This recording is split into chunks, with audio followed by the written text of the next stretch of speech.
Don't just live for tomorrow, or just live yesterday. Just be glad for all you have that's in today. And though you've come through many obstacles. Hey everyone, Connie here, and welcome to my blind reaction to episode 2 of My Little Pony Make Your Mark. So, this series started off really fucking well.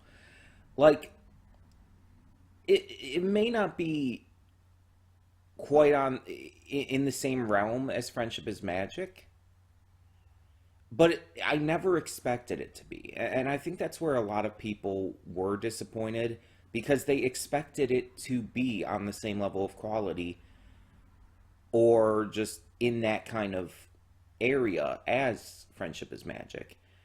And I think that's a mistake, because although two people who worked on Friendship is Magic have continued into this new generation, at least Megan McCarthy was in the movie. I don't know if she's working on the series at all.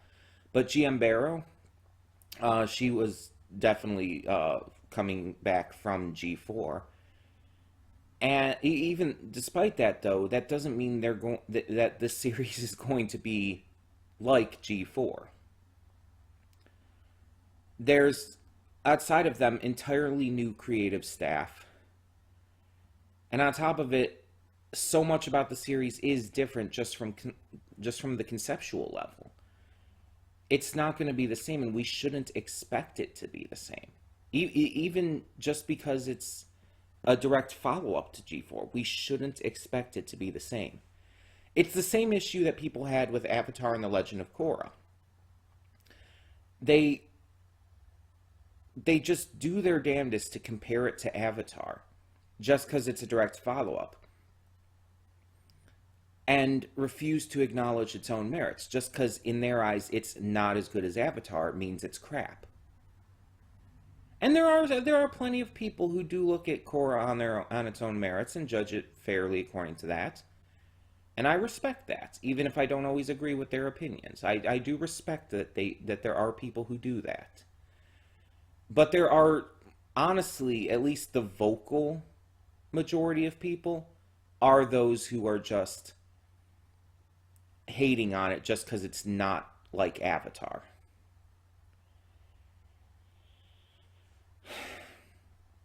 And it's the same thing here. There are people who just genuinely aren't interested. Who just genuinely, it's not for them. And that's fine. But there are people who are also just hating on it just because it's not living up to the expectations set by Friendship is Magic. And that's stupid. That's not how you should be looking at this. Even as a follow-up to G4, you should be viewing it as its own thing. And I think as its own thing, it's succeeding. It may not be perfect in every way, but they even show that they're working on fixing some things, and eventually it will definitely get better. I mean, there were complaints. There were people whining, honestly, about the drop in animation between the New Generation movie and the Make Your Mark special. There was a noticeable drop in animation and lighting and everything, and they fixed that in this. It looks so much better. I even acknowledged that in the Make Your Mark special it looked not as great, but here, at least based on the first episode, it looks so much better. It may still not be on the level of the movie, but that's to be expected. That's how it's going to be. And I think people need to come to terms with that. Again, for anyone who just isn't interested, who has just kind of fallen off the train after Friendship is Magic ended and everything, that's perfectly fine. This is not directed at you. This is directed specifically at the people who are just hating on it just because it's not Friendship is Magic. Just because it's not living up to those lofty standards that they set. So, That's enough rambling on that, though. So with the first episode, we kind of just get reacquainted with everything. We get reacquainted with Maritime Bay, with our characters, and we see them just kind of solve a few small problems, as well as set up a few things for the future. We get our kind of full introduction, I guess you could say, of the Crystal Bright House, I think it's called, which obviously is very toyetic. But it's not like Friendship is Magic didn't do shit like that, too. I mean, Twilight's castle was pretty damn toyetic. But yeah, we get our like a real better introduction to that than what we had before. Izzy gets her new wagon, which is one of the things she called it, a wagon, a cart, whatever you want to call it. Her crafting vehicle. And I talked about last time how it's really interesting to see a motorized vehicle in MLP, but also to see that it's really old and rusted initially, so that it's like from some time, we don't know how far in the past, between the events of G4 and G5. So that's really interesting in and of itself. We get a proper introduction to our villains, Opaline and Misty, and we can very much see that Misty is not fully into it, that she's basically being used by Opaline. I mentioned in the reaction, I believe it gave me vibes of Mother Gothel and Rapunzel from Tangled, and having rewatched the episode since then, I definitely still get those vibes. Obviously, it's not one-to-one, but it's definitely comparable.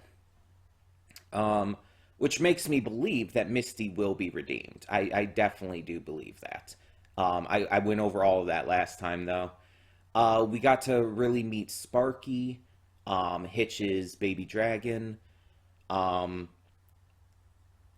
we just got to experience a day in the life of these ponies. Like, even Sunny's birthday, outside of, Izzy trying to make the perfect present initially and everything, wasn't like this big, massive deal made out of it. They wanted to show that it's like, yeah, it's Sunny's birthday and the ponies want to give her gifts and stuff, but we're not going to, like, have this first episode be a spectacle. We're going to have it be a very down-to-earth episode, and I think that was smart. It touched on things that obviously we want to know more about, such as the Earth Pony magic and everything, but it didn't go too hard to start out. It brought us in very calmly and wisely, in a way that allows us to just grow into this world. And I like that. Obviously, we had the movie and the special before to help us with that too, but this, for a whole new series, I think is still a smart move. And like I had said, the art and animation took a major uptick from the special. Still not as good as the movie, but a notable uptick. The voice acting is really good. Everyone's, in my opinion, really knocking it out of the park. It's so good. And the opening, I really like the opening to the series. Obviously, once again, it's very different from Friendship is Magic. And yes, I know I complained about people making the comparisons, but I'm not making these comparisons to judge the series on. I'm just making them just as a fun little note. Friendship is Magic obviously had a very classic opening that at this point those of us who watched the series all the way through and everything, we've all like got memorized. And yeah, it was very toyetic and even some could say girly. This series, the opening for Make Your Mark is a lot more far-reaching, I would say. Like, it's not super girly. It's actually something I feel like anyone could get into. It uses a more modern style pop song, instead of the cutesy My Little Pony theme. It has some great visuals. I love the highlights of the main characters in it. Um, and it's fun. It's boppy. It's something you can just. It's almost like an earworm song. It's very fun. It's very entertaining, and it's short, sweet, to the point. Doesn't overstay its welcome, and I like that.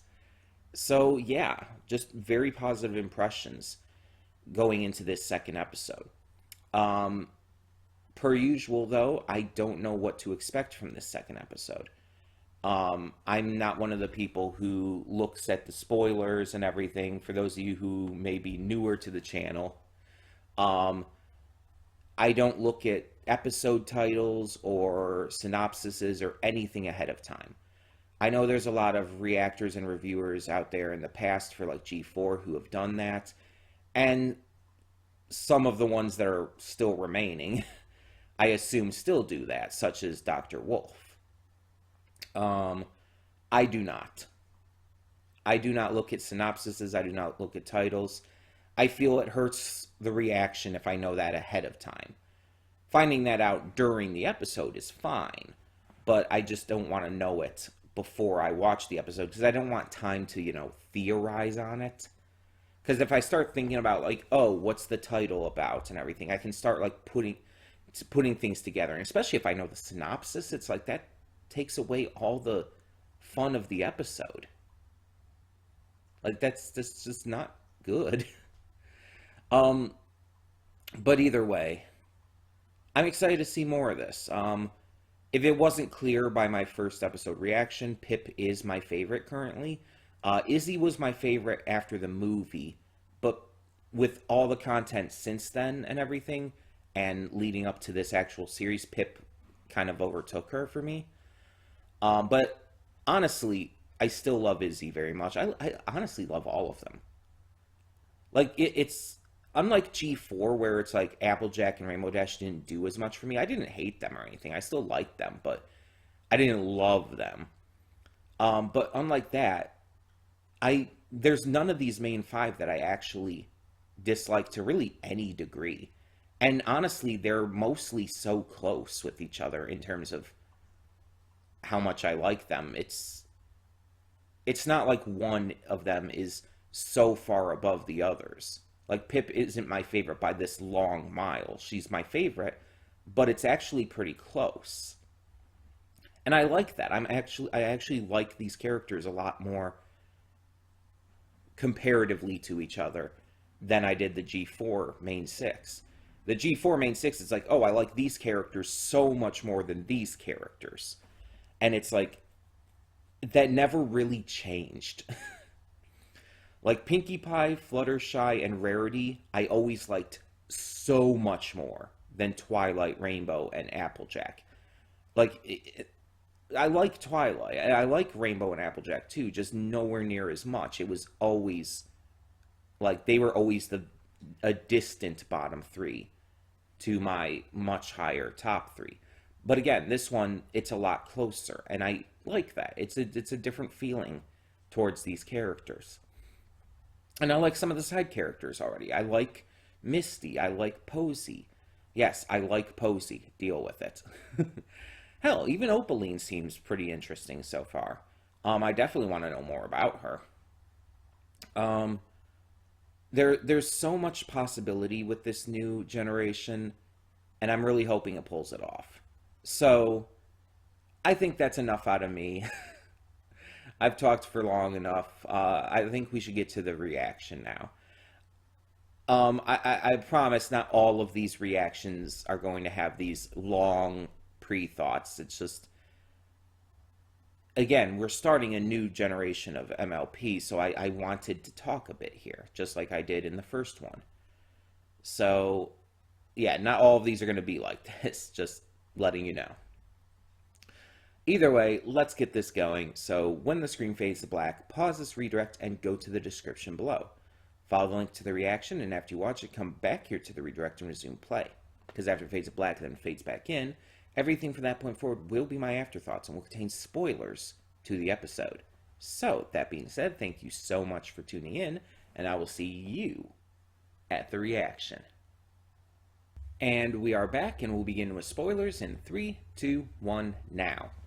I don't know what was going on with Netflix at the end there. This is why I wish like it was already on the website to just download on the normal site I use. But for some reason it's not, and I don't know why. But yeah, so I had to be on Netflix specifically, which is fine. But as you noticed during the reaction, there were some points where where it stuck a little bit and froze a little bit, and at the end there, it wasn't letting me click anything. Like, it just wasn't responding, and I don't know why. But I checked the credits, and there were no new notable voices to really glean from that. I was wondering, like, if some of the other, like, side and background characters had any voices to note. And it's like, they were just listed as additional voices and all. So, nothing new there for now. Obviously, we had Tara voicing as Twilight. That was a big one. But even she's not listed here, which is weird. Like, there's no voice listed, but that was like very obviously Tara. But there's no, it only lists the voice specifically for the main 5, Sparky, Misty, and Opaline, and then everything else is listed as additional. And it just shows a bunch of names I personally don't know. At least not by name. But yeah, it didn't mention, Twilight at all, which is weird to me. I think it might be like one of those cases where it's just giving us a base set of characters and voice actors there, and it's not going to be any more specific than this in any of the episodes, which kind of sucks a little bit, but I don't know. I mean, I guess if there's anything I really need to find out, I can look it up, like, on behind the voice actors or something. Either way, so this episode focused on Hitch. Hitch is not dealing with the advent of new magic too well. He had always had a bit of a issue with the return of magic in the first place. He was never as super confident about it as Sunny or the others, so seeing him here having to deal with that is pretty interesting. And it makes sense for his character. It also makes sense that in an effort to protect Maritime Bay, he takes things a little far and tries to, ban magic altogether. I feel like that's perfectly within his character to do based on what we've seen in, like, even the movie and all.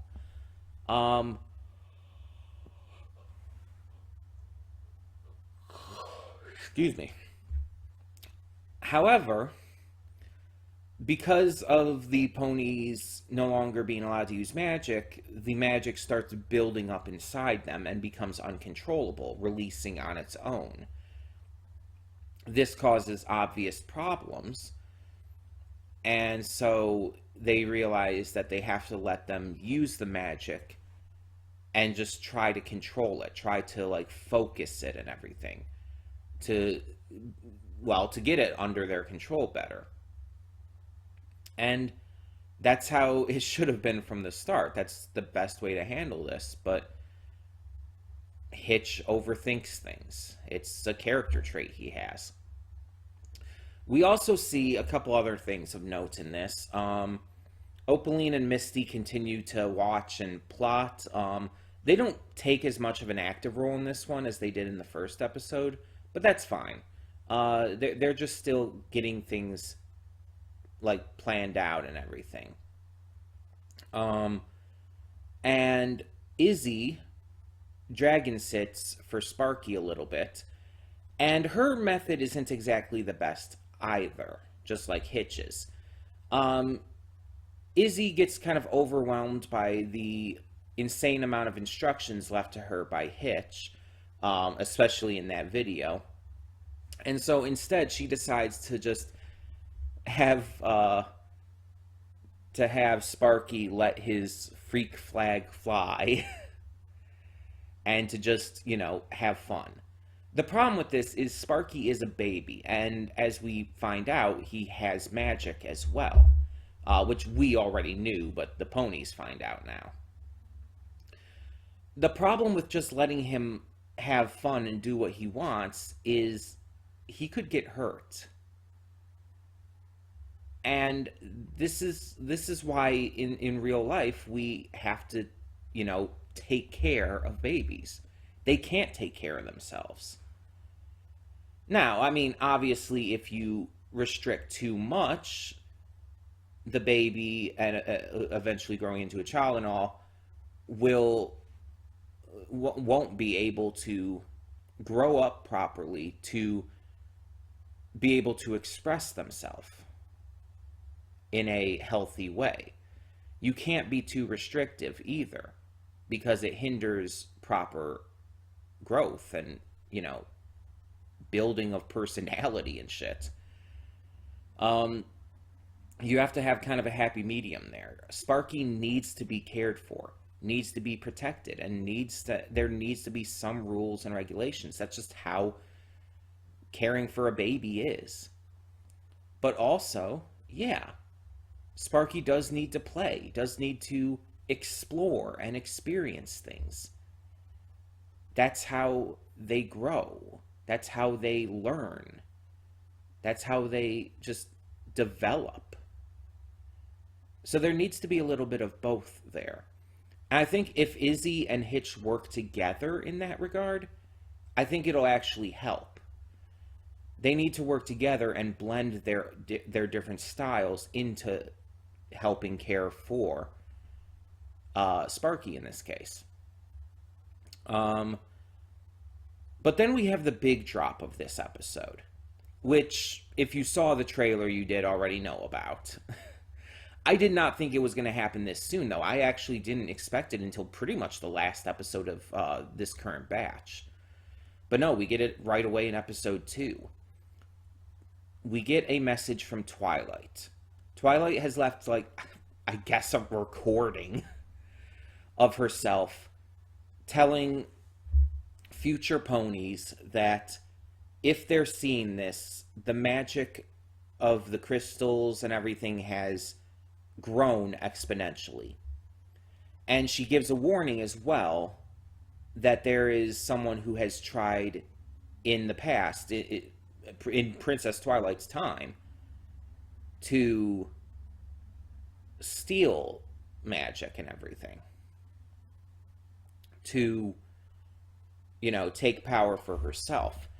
And if we look at this model, hold on. If I look at this model here, I'll try not to have it, obviously,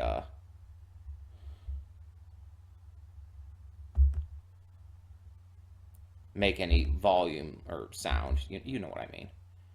This is Twilight before the epilogue of the series. This is before she had grown into her full alicorn appearance, as we see at the very epilogue, the very end of the final episode. Before she has her new pupil and everything. Before Spike gets bigger and everything as well. So this is still a younger Twilight, which means, and she knows about Opaline. So Opaline is very, very old herself, which she's an alicorn, so I guess that's possible. Though it does make me wonder, where the fuck is Twilight then? Because she was an maybe because she's not. No, because none of them are natural born, right?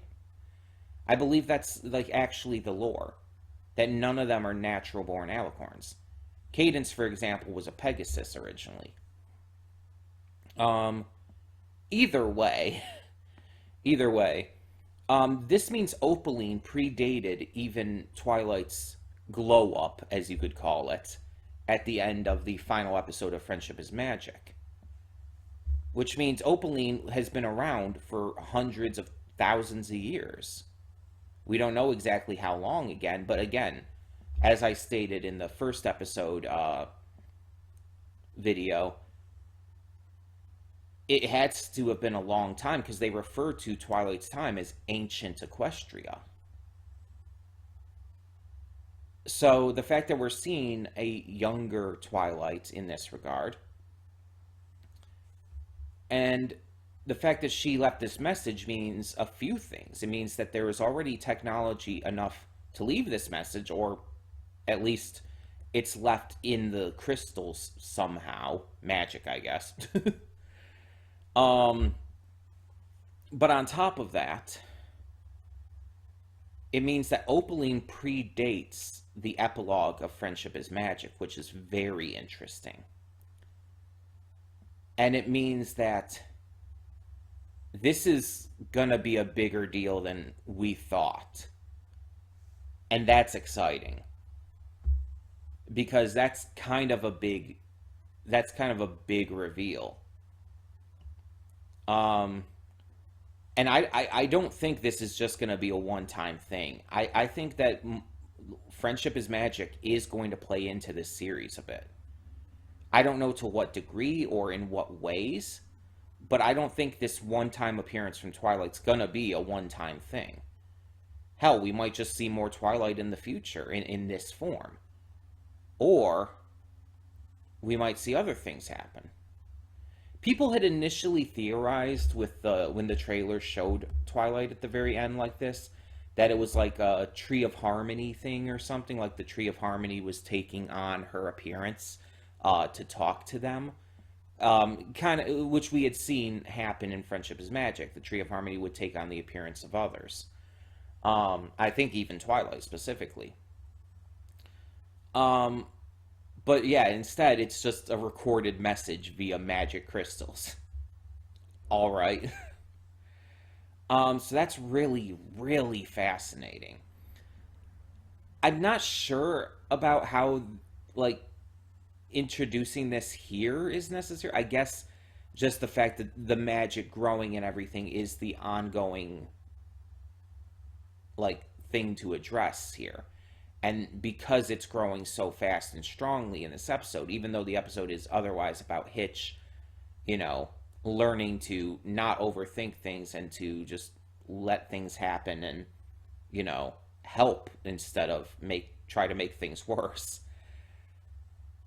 Even despite that, yeah, the episode is also about the magic becoming exponentially stronger. We see that with Opaline and Misty, them talking about it, and Opaline's plan to let the magic grow until it's exceptionally strong so that she can pluck it at the right time.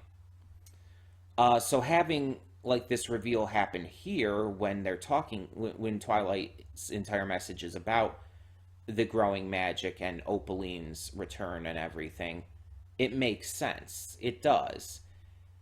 It just might feel a little out of place when you first see it. It's like, oh wait, what? This is happening now? But when you think about it, it's like, oh, okay, no, this works. This works. It makes sense. With what she's saying and what's going on, it makes sense. And I know for a fact that some people are going to look at Twilight's model here and complain. Because she's a little weird looking. But honestly, I think that's perfect. Twilight, like in Generation 4, most of the female ponies had a lot of like the same body design. That obviously got better in later seasons when they started introducing a lot more body shapes and everything. But a lot of them, including the main 6, pretty much all had the same body shape to them, with only some very minor differences with like eye shape and stuff. But otherwise, their bodies were all shaped the same. But I always kind of imagine, like, okay, what if they had different body shapes? Pinky, I feel, would be overweight and everything, and a little chunkier and a little shorter as well. A lot of people would see, like, Fluttershy as being taller and everything, especially based on her what she looked like when she was young, as shown in, like, flashbacks and stuff.